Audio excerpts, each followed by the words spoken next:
we've completed drawing the front view of object 9-20. And what we're going to be working on now is creating this sectioned view. So what I did since we left last time was I created the center points for each of the circles, and the large circle comes out.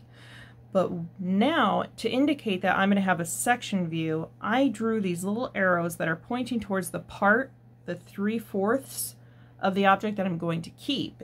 So that's indicating that this quarter section is going to be taken out, and we'll be able to see through this object.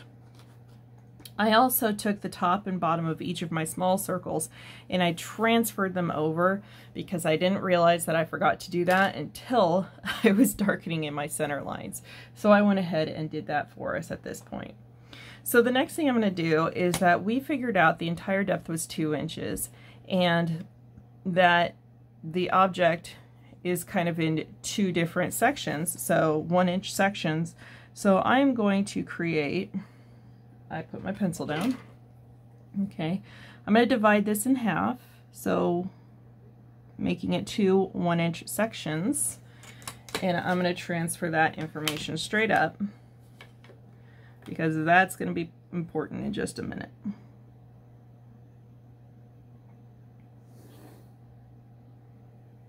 Okay, so when it comes to taking things and cutting them in half, you will have a very clear cut line. And since we're cutting it straight down the middle, this line right here will be turned into an object line because that's where we have sliced our object in half. Okay. The next thing we're going to do is we're going to darken in the front of this object. And I'm going to just darken in anything that's going to be a visible line for each part of the exterior of my object.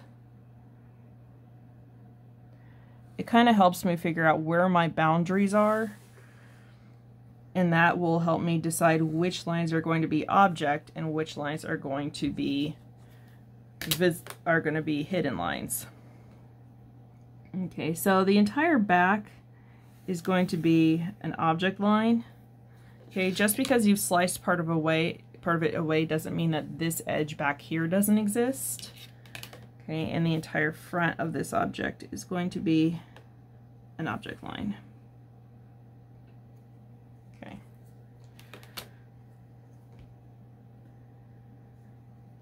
Now looking at this circle, I will see a line that comes up through this edge all the way. So this object line is going to be a little bit different.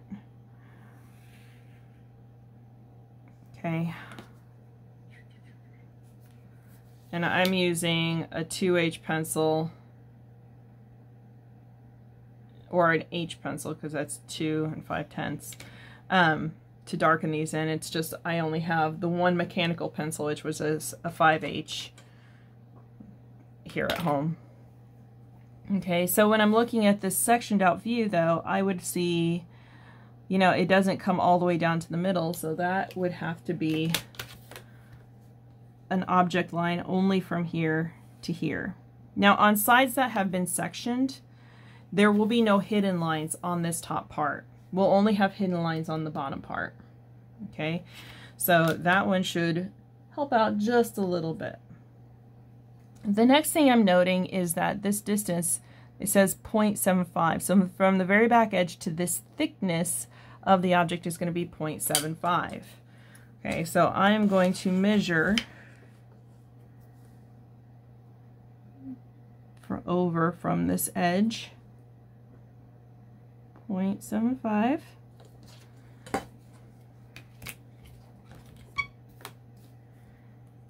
And transfer that line up. Okay. And now here's where some of the bizarre, you know, you have to kind of look over where these lines are going to happen.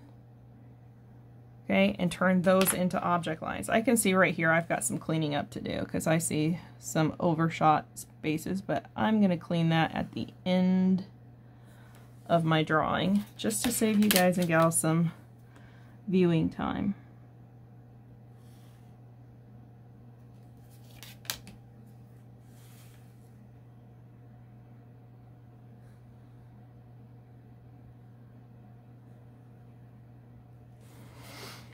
Okay. But down here, it's going to show up as hidden lines. Okay, so this is going to be a hidden line all the way down and over instead of being solid. And you'd have the hidden line all the way across because that thickness continues all the way around the object. So construction weight, or 2H pencil if you have it.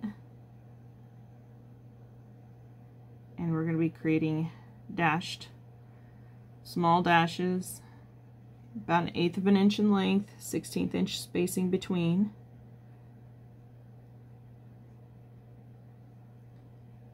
Essentially, if you keep it small and even, I'm happy.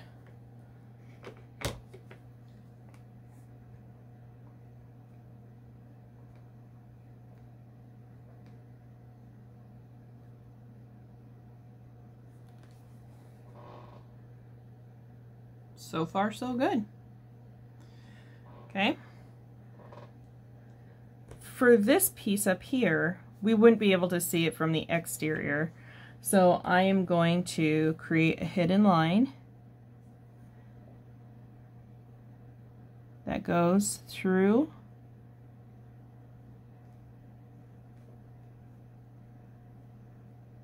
and yes, I crossed that object line because this thickness goes all the way through that part.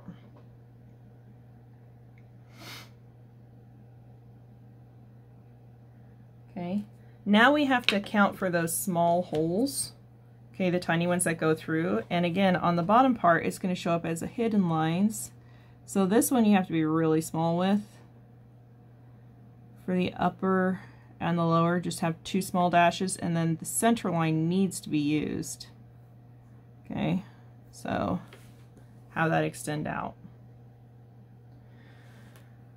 This hole, you'd be tempted to make the dash line all the way, but it doesn't actually exist until the back piece. And since we only do hidden lines on the bottom half here, I'm only going to put those there. Okay. To indicate this hole, it would be cut away on the top part. So this top hole is the last hole that we need to show. And since we sliced right through it in our picture, we are going to have to draw solid lines for the top and the bottom, and then the center line.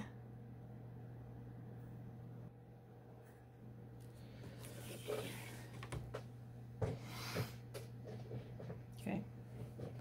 I'm looking at my drawing and I realize I left something out.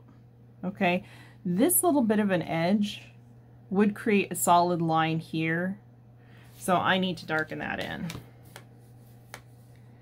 It's always good to just go back once over and see what it is that you're missing.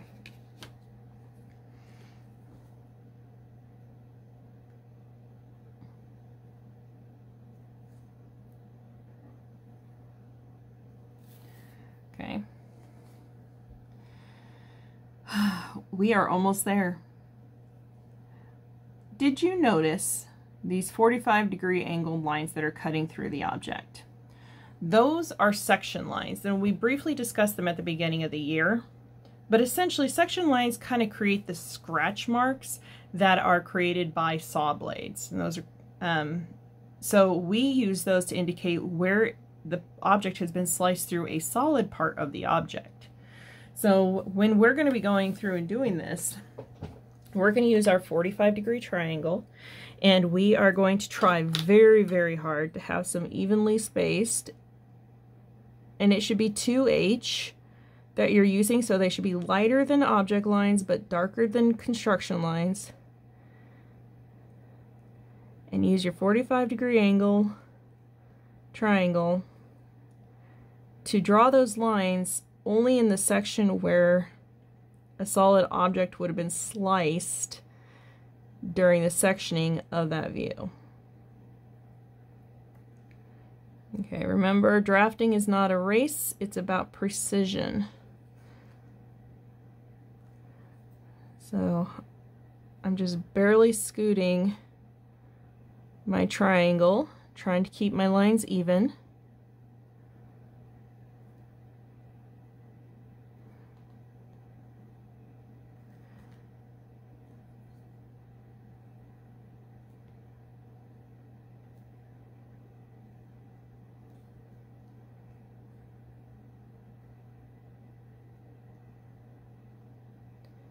I know this is not the most exciting and thrilling thing to watch, but hopefully it has helped you figure out how you are going to draw 9-20.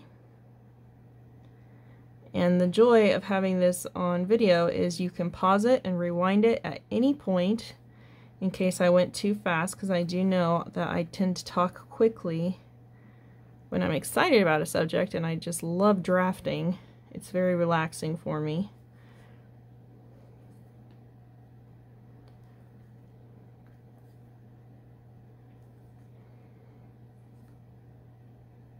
Okay. And the last thing you're going to do is go clean up any messes that you made, any overlaps, and then make sure your name and class period are on it and turn it into the tray. Thank you.